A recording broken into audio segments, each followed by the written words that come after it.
Hello everyone! Today, tuturuan ko kayo paano pasarapin ng okra nyo.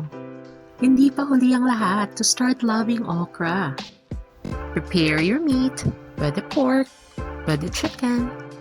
Today, side by side pala kami ni Mama magluto. Nagluluto siya ng kanyang walang kamatayang favorite, ang bihon. Malapit na siyang matapos while I'm just starting.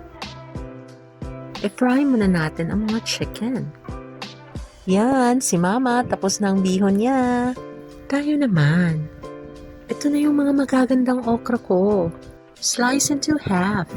At islice na rin ang talong.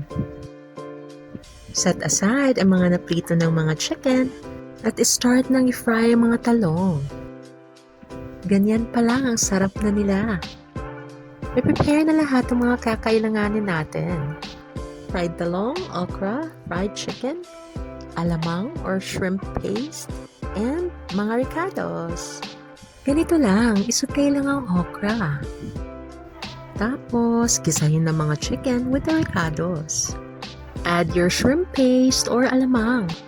Mag-add ng shrimp cubes or beef cubes, depende sa gusto nyo. Mix well. Then it's time to add your oyster sauce. Then add seasoning. Then, ihalo na lahat. Ilagay na ang fried talong. I-add na ang talong and chicken sa okra. Diba guys, wala naman siyang sipon-sipon. Gaganahan kayo nito, promise. Lagyan ng bell pepper and you're done. Enjoy your okra!